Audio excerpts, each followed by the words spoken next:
I'm Kelly with Lincoln Lending, presenting Lincoln 5 at 5, and today we're going to be doing the 5 top questions on the home loan process. All right, thanks, Kelly. So, first question is, do you need 20% down to buy a house? Major myth. No, you do not. Guys, there are key advantages to putting more money down, like saving on mortgage insurance, but you don't have to. You can put down as little as 3%, even on a condo purchase. A lot of banks tell you it's 10%. That's not true. 3.5% down for FHA, VA, and USDA are still zero down programs that even if you're not a veteran, you can get a USDA home. So the answer is no. You don't need 20% down, so don't stop the home buying process if you think you need to have that much money. Okay, yep. Number 2, when is the first mortgage payment due? Well, it's going to depend on when you close. Right. So if you close at the beginning of the month, you're going to pay a little bit more in interest, but you get to skip 2 payments then. If you close at the end of the month, you pay a little less interest per day Yes. at the end of the month. Yes. But you're really only going to skip about a month of payments. So Yeah,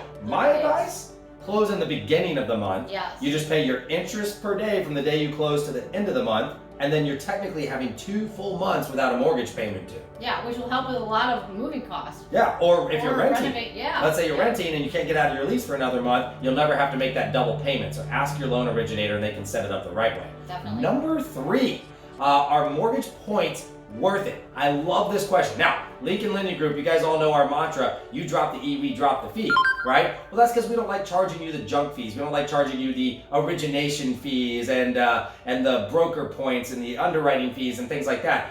But sometimes it's worth it to buy down the mortgage. You have to figure out how long you're going to be in the house. That's the number 1 question I ask people, Yeah. Kelly, is how long are you going to be in the house? If you tell me a couple of years, heck no. You shouldn't pay for fees, No. okay? Because you're never going to make it up. You're never going to recoup that money and start saving anything.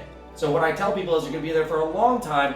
You should look at possibly paying points or extra fees to get a lower interest rate. But the key is you have to hit that break-even point and start saving money in order to make it worth it. It's gotta make sense. Gotta make sense. All right, number 4. Are student loans included in your debt even though they are deferred?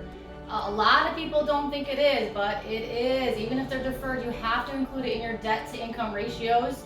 FHA is 1% of the balance and conventional is 0.5%. So we have to include those. So please make sure that if you have your student loans, those are included. And make sure you disclose those to your originator as well. It's always best to tell us everything.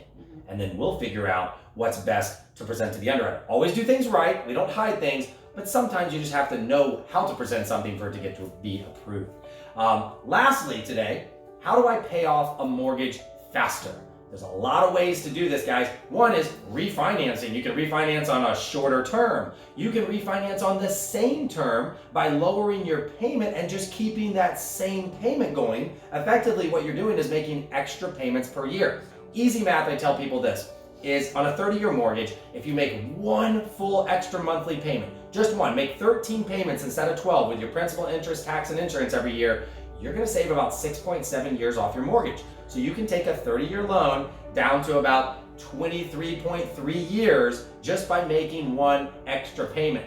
Lowering your rate, paying a little bit extra, adding 1 extra payment, or going on bi-weekly payments. That's another amazing thing to do. Every dollar counts. Every dollar counts. Now, bi-weekly is cool because all it does is cut your payment in half. You pay it every 2 weeks instead of once a month. Guys, there's 52 weeks in the year, not exactly 48. That makes you have 1 extra payment and that helps you pay off faster. This is all great And stuff, the guys. interest. So And it much saves you in interest, Oh, yes. so much Hey, money. I'm gonna throw something. We're going long. All here. right, I'm gonna throw video. something out here. Ready, guys? The difference in a 15-year mortgage and in a 30-year mortgage, on average, on a 30-year mortgage, you almost pay double in interest. On a 15-year, for example, on $200,000, you're only gonna pay about $80,000 in interest. It's a Wow. major savings to shorten your term, so that's a great way to go. Yeah, it's a huge difference. Well, that's our Lincoln 5 at 5. Thanks for tuning in, and we'll see you next week. See you next week.